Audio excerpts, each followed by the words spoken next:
Hey, welcome back. I hope you enjoyed the little jam. I thought it'd be fun to showcase the arpeggiator on the Waldorf Quantum MkII. It's like it's really good, you know?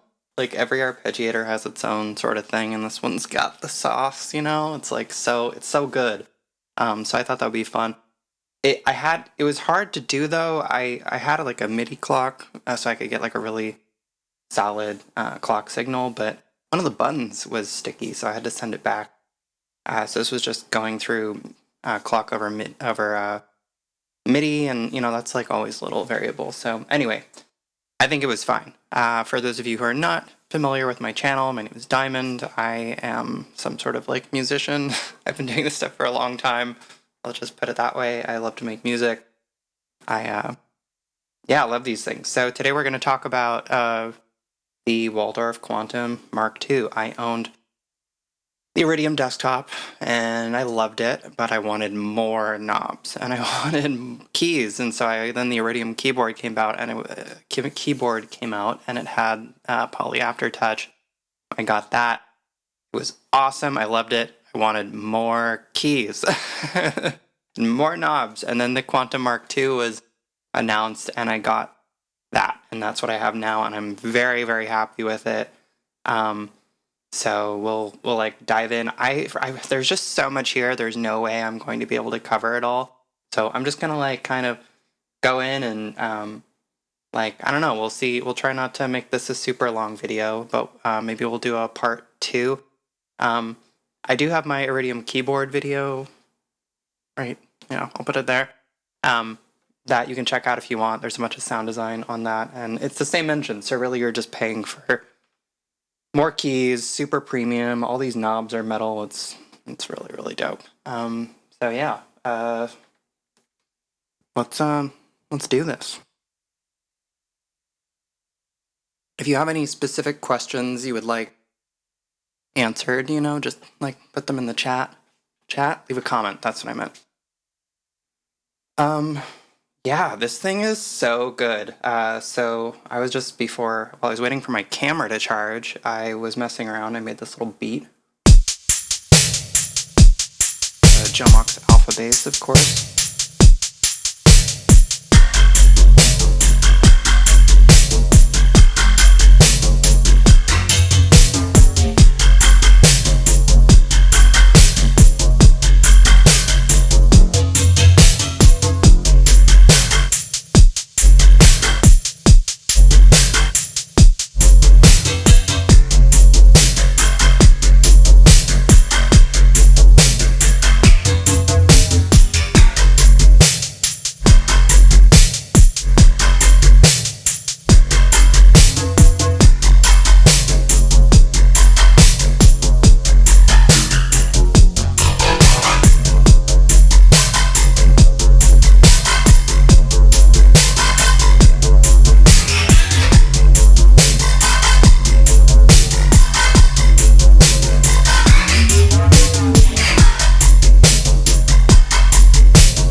Oh my god.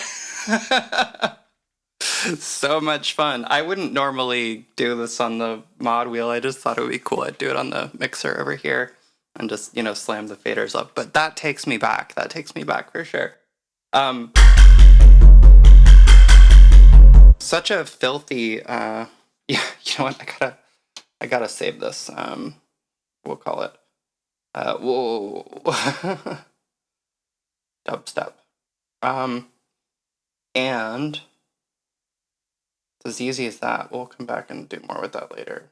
Diamond 50. You're getting a little preview of how you save patches, and it's super. Oh, aliens. We'll do that one next. Yeah, let's just save it there. So yeah, pretty cool, right? I mean, just that's classic. This, I'm pretty sure, is the, I think that's Modern Talking. I imported, you can go here, import from wave, or actually a single cycle. Import, load single cycle. Modern talking, classic. I have so many different wavetables. And then I just have a sub. And then to get that really cool kind of like effect, you know, I think that's what it sounds like. Digiformer, comb filtering, throw a chorus on at the end, some reverb, throw that all through some drive.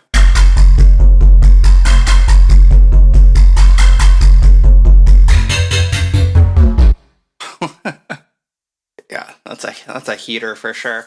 So yeah, like that's, I mean that, but you can do that on a VST. You can do that in a VST. So let's take a look at some patches, and I'll talk about some things.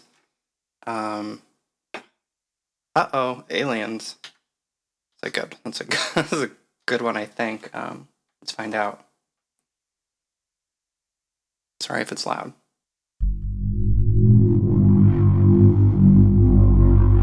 Oh, I feel like that could go with the track we were just doing. Like, imagine this on the intro.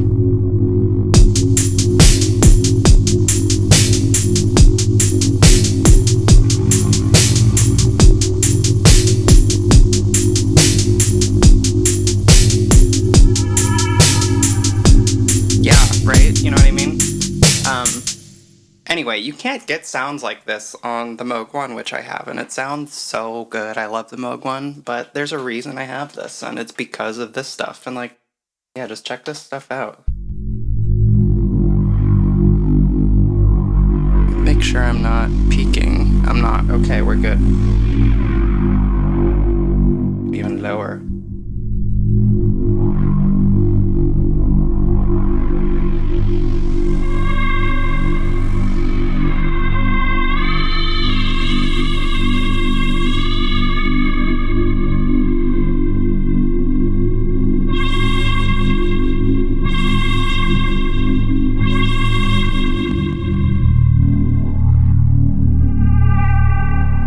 Yeah, whoa. Like, that's some chilling cinematic stuff. And what are we doing here? We've got the particle engine, and the particle engine's a sampler. So if we listen to the different, here's oscillator 1. This is from, I hope I don't get a copyright thing. This is from Slate Digital Omnivox Vocal Sample Raw Vocals. I had a subscription to Slate Digital, and they gave you all these sample packs for free, so yoink.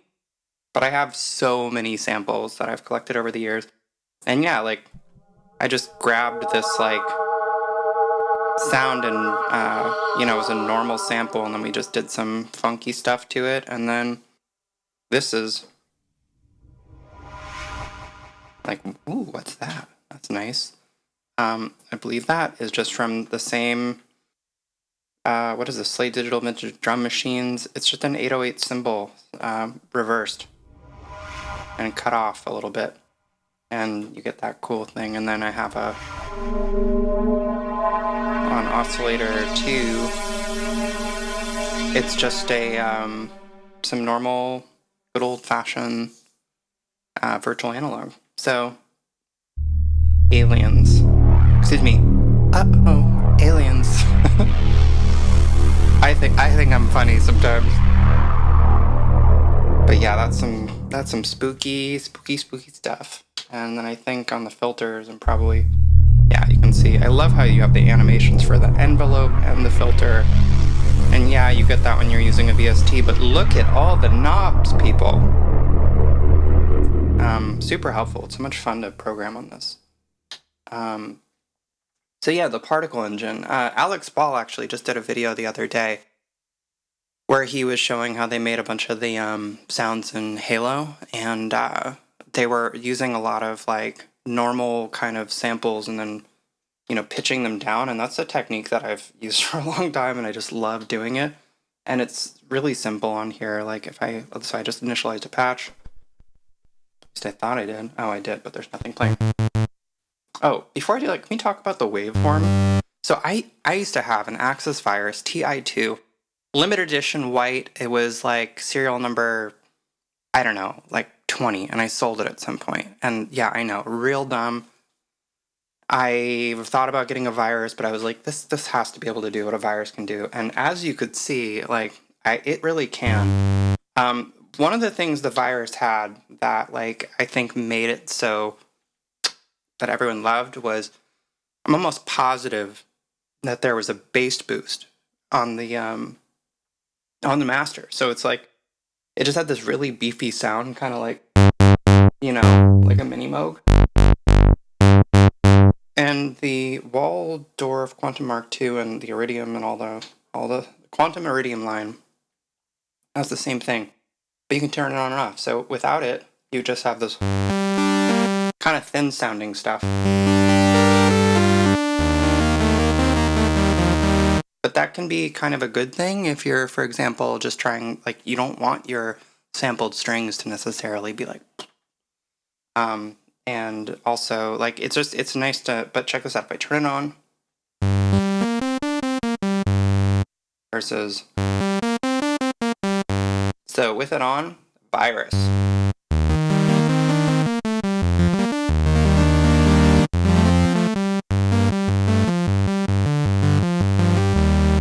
I really think the virtual analog sounds really nice on here. So anyway, long story short, I feel like this is a really adequate replacement for the virus. Yeah, it doesn't have the crazy polyphony and all that stuff, but I think the effects are really great.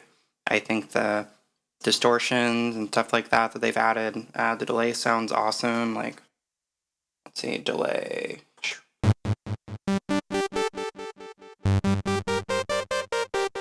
High cut.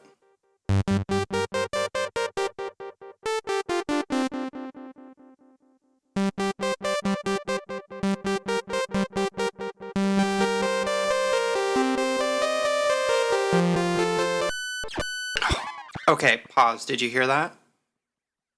Okay, so I recently got an RM. This is an aside, not related to the Waldorf. I recently got an RMA UFX3. It's awesome, but there is a problem with, there's the kernel drivers and there's the driver kit drivers, and Apple is like moving away from giving system level access to third parties, right? So with either one though, right now, there's this crazy problem where there's like bursts of latency, and it ends up with with audio skipping, and I think you must have heard that. I heard like a peep like sound, like that kind of sound without the delay, obviously, just like a horrible noise. And maybe you hear it. We'll listen back in post, and it's like a dropout. It's so frustrating though, and it happens. I spoke to RME, and it's just like a thing that Apple has to fix, and it's Apple has been always so solid with audio, and it's like such a bummer that this is going on because it's like so stupid. Anyway, rant over. I don't remember what we were talking about. Virtual analog sounds great. The delay is awesome. Back to the particle engine. So we can just like load. Whoa, what's going on here? I got all these fun samples. One of my favorites, though, is the BBC Complete Sound Effects Library. Like audience, children, crowds, and food. Where was it? BBC. Audiences, children. Let's play this. Yeah. Let's, how about this? Waiting, loading off the SD card.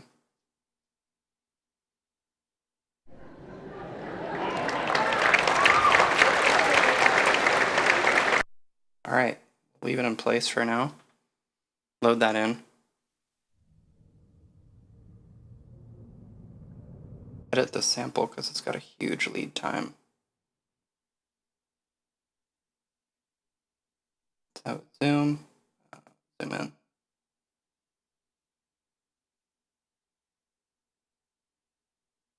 And let's do select, do trim.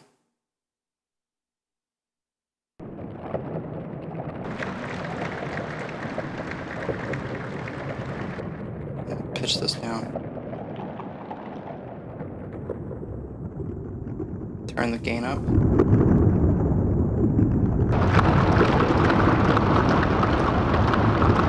And then And now let's add in like wave. No, let's add in a wavetable.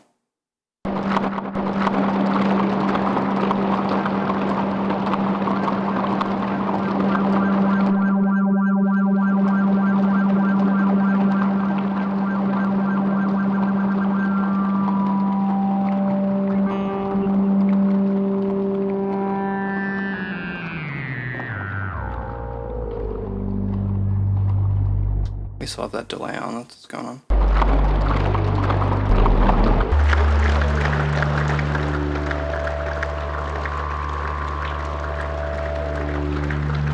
And run it through a filter, add some drive. Maybe we will mod the filter with an LFO. It's so nice to be able to assign that way.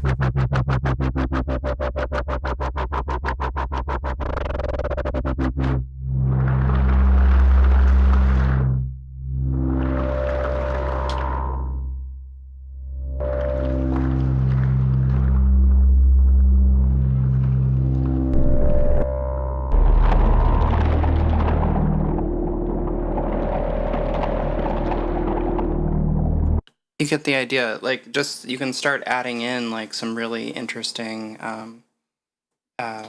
interesting layers, and like I don't know. Let's do one more. Add one more sample just for funsies. Add another sample that isn't so. Like, what do we have here? Guitar samples. Yeah, let's do jazz, acoustic.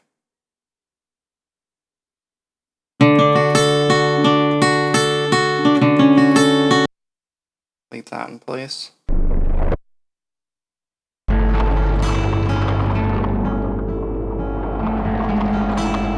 That actually sounds like a little cool in a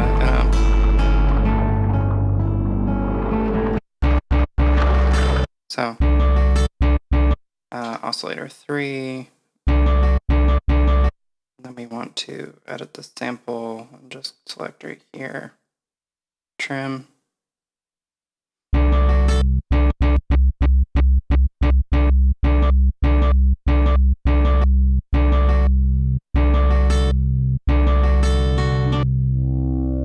We'll grab this one.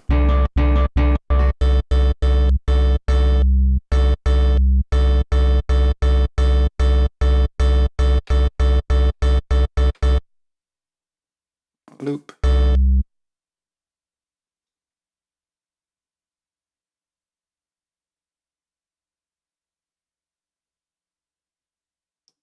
I do feel like this isn't the most intuitive. Like that selection thing is. Again, set loop. I always forget. I just see loop and I want to loop it. Loop start.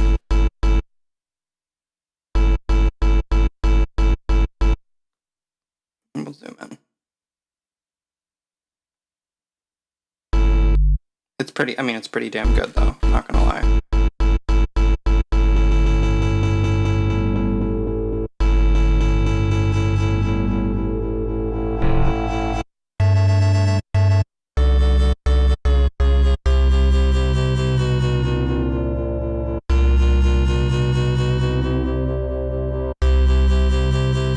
Tune it.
Cool, right?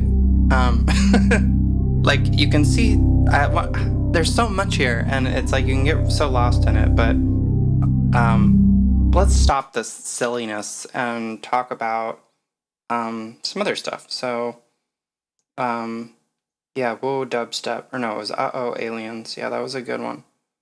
What else we got on here? I think this is a good one. This uses the kernel engine. So the kernel engines, there's a super deep FM engine in here. What was I playing earlier? It was like...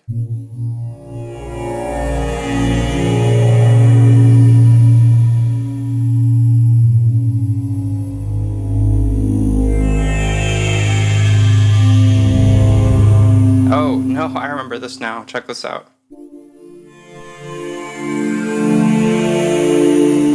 Matrix, anyone?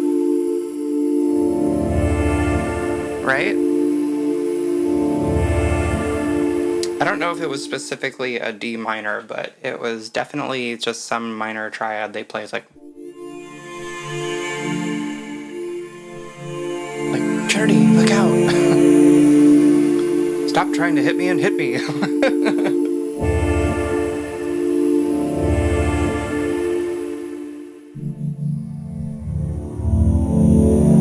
But yeah, I like this patch a lot.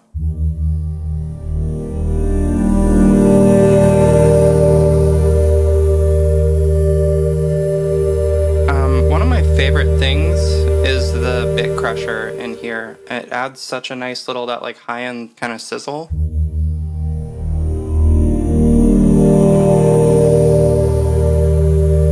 Pretty excellent.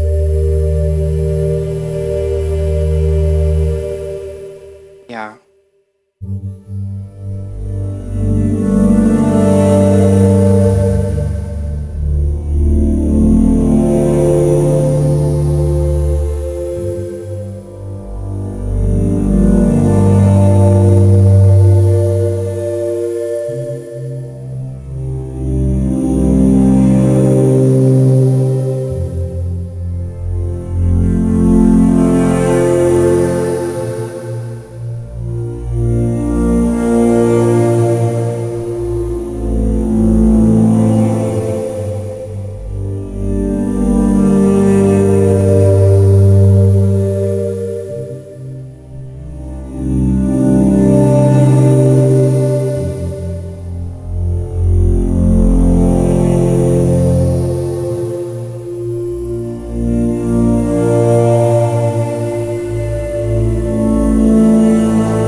So pretty. Oh god, this battery's running low. Oh man, bummer. Super duper bummer. I've been having so much trouble with this. So what else can I tell you about this? I guess this is going to be a pretty short video. So maybe I'll do a part 2 after I charge these, but I felt like we had some good stuff here. So more patches. And I'll talk a little bit about why I think this is well worth the money. Model choir. Oh yeah, this is a cool one.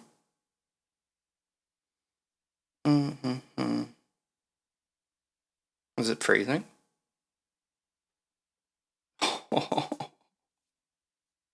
Waldorf. So this is a good time to talk about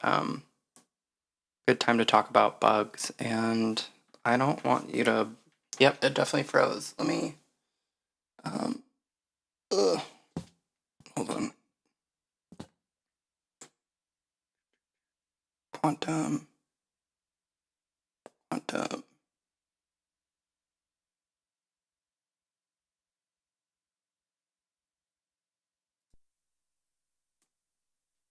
So yeah, it definitely froze. And there are some bugs in this. It's software. One of them, for example, is like if I go to do the mod assign on these, it'll pick it up, it'll register it, but then it won't actually cause the effect to change. So it's super annoying. So you still have to go in the effects, and like I won't show you because it's kind of boring. But yeah, that's like something that's really really annoying. So what's something else that's cool that I did?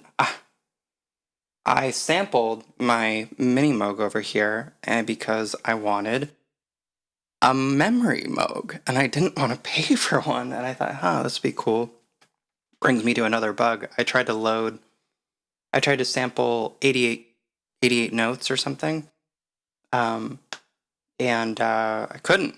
It freaked out. So there are significantly fewer samples. There are 30. So when I tried to do 88, there were problems. I spoke to Waldorf, and they confirmed it as a bug. It's not clear what it's about, but check this out. Oh, that's with the bass boost on. So I think the mini Moog has enough bass. We don't need the bass boost on, although it sounded kind of cool, but it's just too bassy.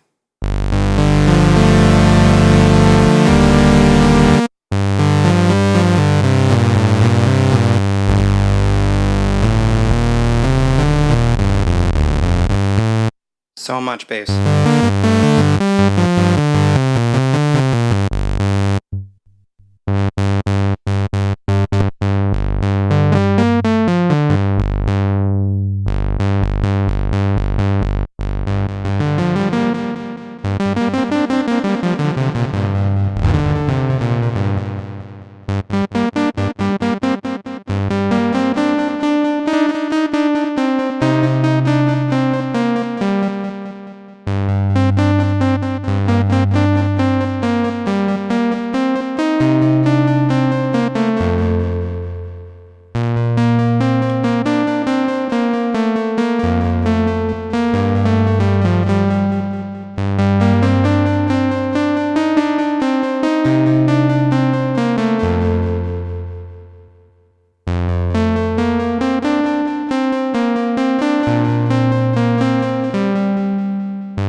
You know, 10/7 sequences, so good. Anyway, yeah, it sounds really awesome, and just in comparison to, we get rid of that, and let's do the wave, just a normal waveform here.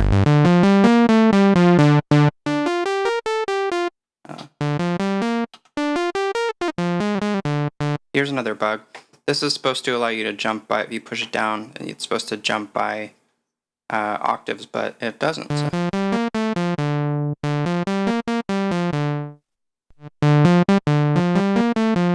Just a lot more like low mids. It's super nice. But this has, well, it's louder, that's for one. But it's got this like sloppy kind of thing with the filter where it doesn't close all the way, and this is just so precise with the filter, even when you turn on like envelope variants. So like if you go here and we turn envelope bar up, we can get a lot of variation. But you know, it's got a certain je ne sais quoi. I think that's hard to replace, but now I've got a lot of them on each note.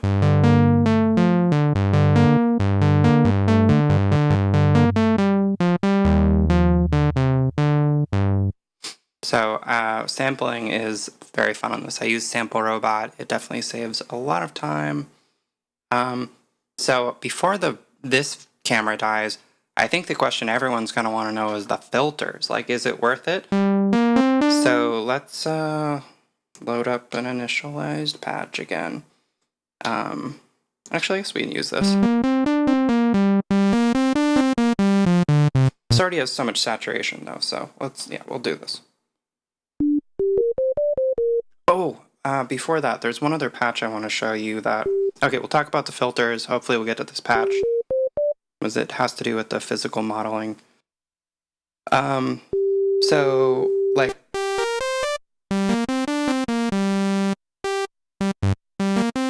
So the filters.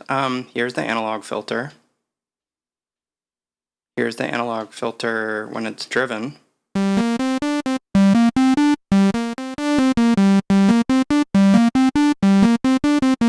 And if we were to switch to digital, oops, close, filters.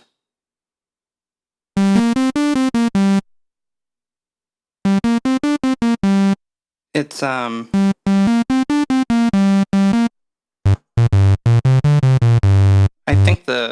to my ear, the digital sound has a little bit more. And you can actually even see it on the spectrum, I think. Yeah, see that? The analog filter will cut off. It just has a little. It's a little more like low end, or excuse me, like it has more of a roll off. So that's like really about it. I really like the filters. Yes, you can't apply them to you can't apply them to all of the voices, right? Though, because they added another 8 voices recently, and I thought a lot about the filters, and I was like, oh, if only it had more analog filters and stuff like that. Like before I bought it, and then when I bought it, I was just like everything else, I was just like, I really do not care. And one of the cool things you can do is like, I mean, they're like, oh, and they're not stereo. It's like, okay, they're not stereo, but this like kind of stereo effect that's strong.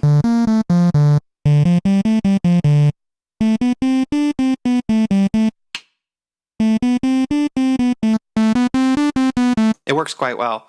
And honestly, if you want super stereo stuff, like you can get ultra precise with your panning. There's 6 different sound engines, so 3 on each layer. Each one of those can be panned individually. So you can get very precise with the stereo field. If you're designing patches like that, like go wild, but use the digital filters. You can also have digital on one layer and analog on another. So it's actually, I think, kind of cool. Would it be cooler if there were 16 analog voices or analog filters on or whatever, like, and they were stereo? Like, sure.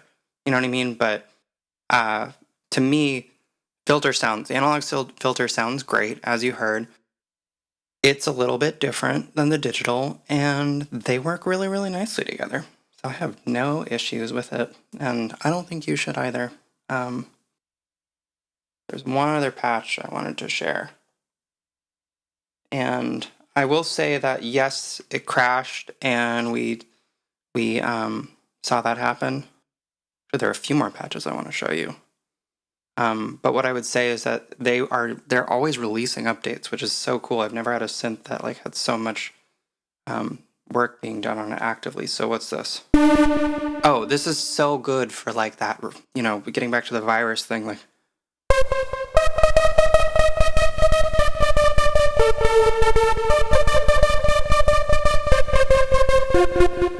No, that's not very good.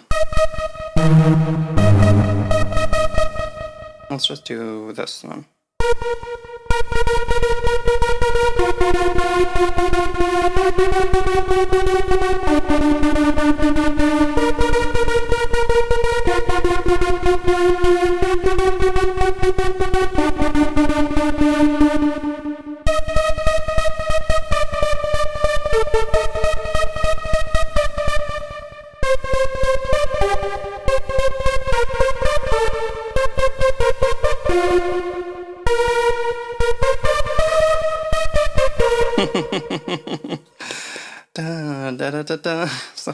Something to lean on or whatever. But anyway, you get the idea with this. It's a very cool sound.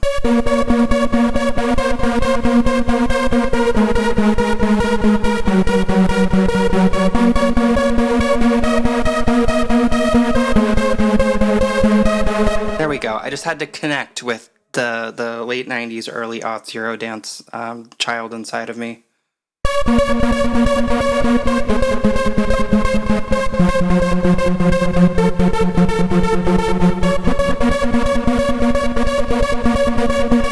Oh, and so when this are the chords from the little jam I was playing earlier.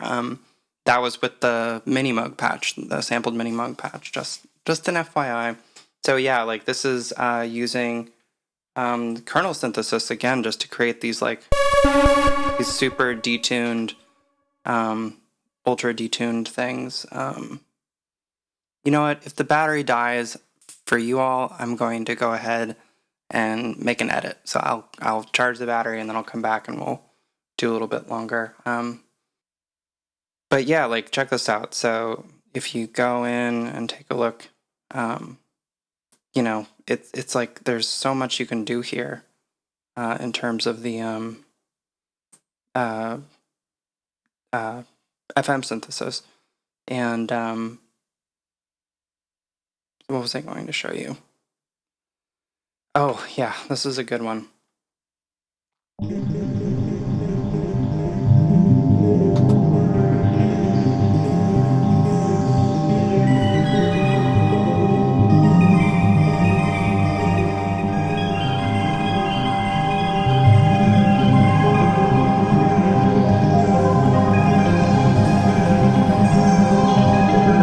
Okay. I know the video just died, so we'll take a little break.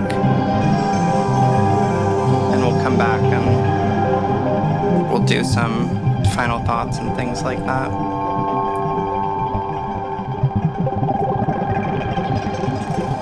Such a cool patch, right? This is I'll just explain it a little bit. So the particle engine, no, we'll do a break. We'll come back. So I'll see you in a second. It's like nothing ever happened. No time has passed. Yeah, sorry about that. I'm still working out the kinks of this whole recording setup. I like to do these long single take videos. It's just my style. And I'm really struggling with this camera because the Nikon Z30, and it's pretty, I don't know, it's good, but the battery life can be a little underwhelming. And that's a Nikon ZF, which is way better. So maybe I just need to pony up and buy a big girl camera for this one too. But anyway, so yeah, this is using the particle engine, and it's like a little bit of a stereo feast, is it not?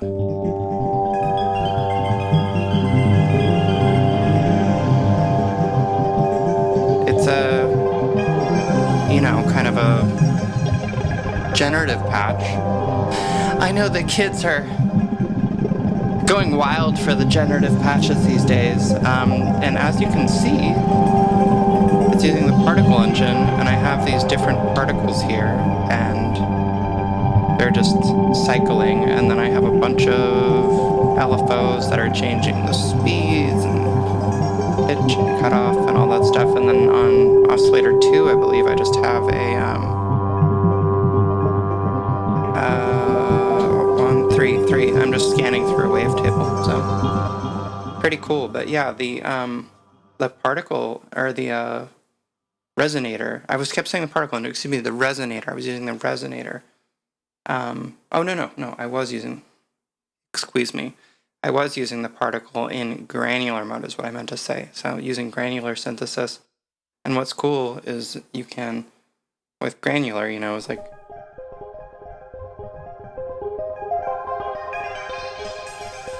if you make the grains, the gate length short enough, then you get a really nice separation between, and you get distinct little notes. So yeah, just something cool you can do. And then I'm probably doing some, 7, 12, 9, 11. So I think those, that's what gives it that dreamy quality, those 11th chords. What else can we do? This one's cool, Lo-Fi Choir. They added a formant filter to the in a recent update in the digital former, and what I thought would be clever would be to take the voice number and treat that as like an individual singer in a choir, and then modulate the formant filter, so each voice has a distinct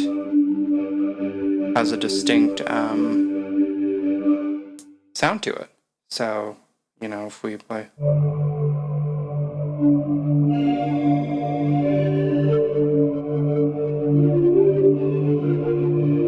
and it's called Lo-Fi Choir, that's why it sounds so lo-fi, and then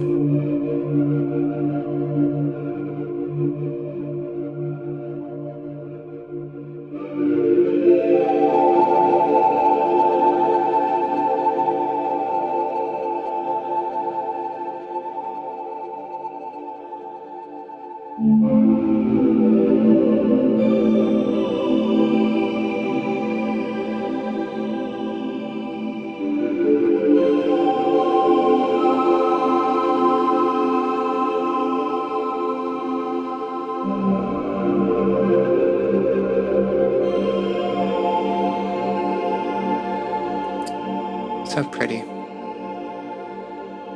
So form and filter are very cool.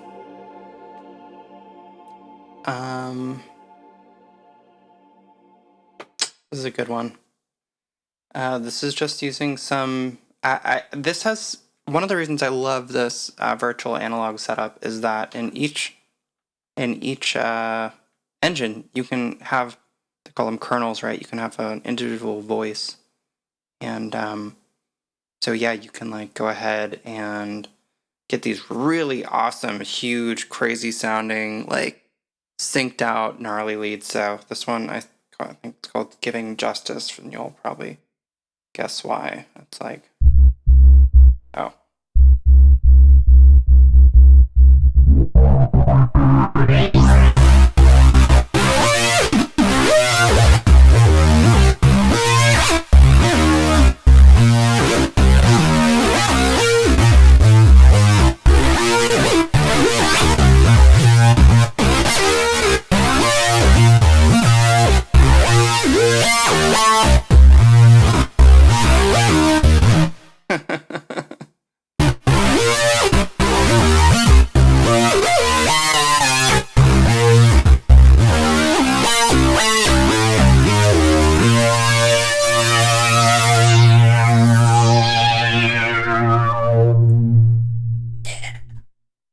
Yeah, like, you know, that's like, I would just want to put like a crazy kick behind that and like an insane squashed and, you know, super loud, noisy snare and just.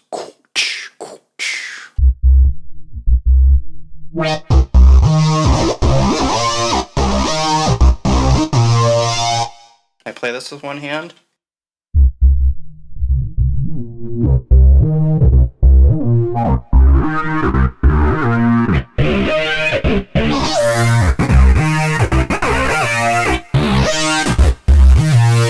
Yeah. Oh, we're running out of battery again. Okay. I think that's all we're gonna do. I'll just have to do another video at some point on this. There's just so much to talk about with it. But I think I covered it. So cool. Final thoughts on the Waldorf Quantum MkII. I really like it a lot, and I'm really glad I got it. It's super premium feeling. It's, as you can tell, I like to get a little physical with my synthesizers, and it's just like a more fun sound design experience for me, and I feel like it's really inspiring, and it ends up leading me to create things that I wouldn't otherwise. I grew up playing, I've said this before in previous videos, but I grew up playing piano. So for me, like, I was always playing this big, heavy instrument, you know, the keys were like heavy, and it was just like a very physical experience. And even at a young age, I would like, you know, mess around, like, you know, keep the damper pedal on, just create these really ambient like soundscapes and stuff. And I just don't get that experience when I'm like on a computer clicking around with a mouse. So that's one of the reasons why I wanted to get more knobs and more keys. But yeah, if you're looking for a synthesizer that can literally do everything you could ever want in the digital realm, this is the one. And it's so good. I love it. And I will definitely do more videos on it. But I guess the one downside is the cost. You know, it's a very expensive synthesizer. It's not as expensive as the Moog One, but it's pretty expensive, and people say that you're not getting as much as you should for what it costs, and then it's overpriced. And I don't really agree with that. I think it does a lot, and like the virus. It's just a different time, man. Like, we live in a different age, and I mean, look at this crazy touchscreen. Like, I don't know how much this costs to manufacture, and then just all of it. It's like, it's really we just live in a different time. So this is a product of its time, and we don't need a lot of the stuff that we needed back when the virus was around. So I still think the virus is awesome, but I'd program a patch on this any day over that, because it's so much easier. It's so easy to be creative on it, and it's very similar to the Moog one in that sense, where it's like I'm just like, oh, I want to do this thing, and I don't really have to like think about it. I don't have to dig through menus. I don't have to, um, yeah, I don't have to waste a bunch of time. I can just like think, do, and make sound, and it's really cool. And I will say that the sampling capability is what I think really like makes it special. Is you can just you can get all these really cool textures that you wouldn't normally get, and uh, add some character and some flavor to sounds, and get these like super experimental kind of cinematic. What are some other great adjectives to describe this stuff? You get the idea. So that's it. I think it's awesome. I totally recommend it if you can afford it. You're not gonna be mad about it. That's the first time it's crashed.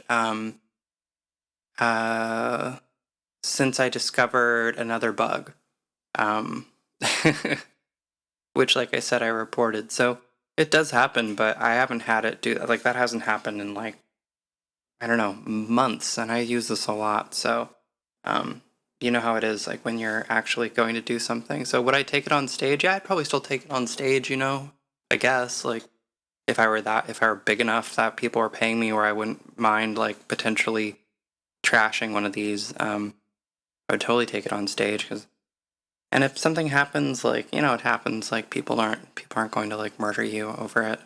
So I still think it's pretty reliable. But yeah, wow, that sound. Is